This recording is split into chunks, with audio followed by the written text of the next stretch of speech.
নমস্কার, কেমন আছেন সবাই? সৌভাগ্য প্রাপ্তি চ্যানেলে আপনাদের সকলকে আরও একবার অনেক অনেক স্বাগত।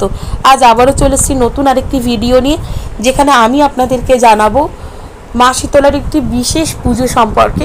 সেটা যদি আপনারা নিয়ম নিষ্ঠা মেনে করতে পারেন, তাহলে কিন্তু অনেকাংশে আপনারা রোগবালাইয়ের হাত থেকে রক্ষা পেতে পারবেন, সুস্বাস্থ্য পেতে পারবেন, আর্থিক সমস্যাও দূর হবে এবং সুখ সমৃদ্ধিও বৃদ্ধি পাবে। কি সেই পুজোর নিয়ম, সেটা এই ভিডিওর মাধ্যমে আপনাদের কাছে তুলে ধরবো। তার আগে অবশ্যই বলে রাখি বন্ধুরা, আমার চ্যানেলটিকে লাইক করবেন, ভালো লাগলে বন্ধুদের সাথে শেয়ার করবেন। এই সংক্রান্ত কোনো জিজ্ঞাসা থাকলে অবশ্যই কমেন্ট বক্সে এসে জিজ্ঞেস করতে পারেন। সাবস্ক্রাইব করে বেল বাটনটা প্রেস করে রাখবেন, যাতে আমি যখনই নতুন কোনো ভিডিও দিই না কেন সেটা সরাসরি আপনার কাছে পৌঁছে যায়। তো চলুন বন্ধুরা, ভিডিওটা শুরু করি। দেবী কাত্যায়নীর অর্থাৎ মা দুর্গার যে কাত্যায়নী রূপটি রয়েছে, সেই কাত্যায়নী রূপেরই আরেকটি রূপ হলো মা শীতলা। তাই মা শীতলাকে আপনারা লাল ফুলের মালা যেমন অর্পণ করতে পারেন, তেমন কিন্তু পারেন সাদা ফুলের মালা অর্পণ করতে এবং হলুদ ফুলের মালা অর্পণ করতে।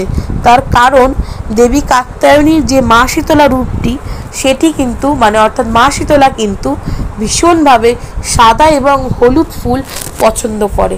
তাই চেষ্টা করবেন শীতলা পুজোর সময় হলুদ এবং সাদা ফুল একত্রিত করে নিজের হাতে মালা গেঁথে মা শীতলাকে অর্পণ করার। যখন মালাটি আপনি গাঁথবেন, চেষ্টা করবেন পরিষ্কার পরিচ্ছন্ন শুদ্ধ বস্ত্র পরিধান করে তার সামনে বসে সেই মালাটিকে গাঁথার, এবং মালাটি গাঁথার সময় নিজের মনের যে কামনাটি সেটি কিন্তু মনে মনে মায়ের কাছে জানাতে একদম ভুলবেন না। বাংলার লৌকিক দেবদেবীদের মধ্যে মা শীতলা অন্যতম। প্রতি বছর বসন্ত ঋতুতে পূজিত হন এই দেবী। প্রচলিত বিশ্বাস, এই লৌকিক দেবীর পুজো করলে বসন্ত সহ ঋতু পরিবর্তনের জন্য যে যে রোগবালাই হয় বা মহামারী থেকে নানান রকম সমস্যার সৃষ্টি হয়, তার হাত থেকেও রক্ষা পাওয়া যায়। মা শীতলাকে নিবেদন করতে হবে দুধ, ভোগ প্রসাদ, ঘি, মাটির প্রদীপ।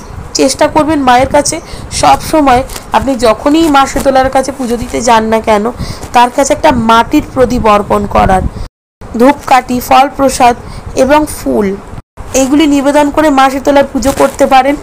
মা শীতলার সামনে প্রদীপ প্রজ্বলন করুন দেশি ঘিয়ের। মন্দিরে বা নিজের ঘরেও মা শীতলার পুজো করা যায়। সেক্ষেত্রে যে কোনো জায়গাতেই আপনি একটা পরিষ্কার পরিচ্ছন্ন আসন পেতে জায়গাটাকে পরিষ্কার করে দেবীর বন্দনা শুরু করতে পারেন।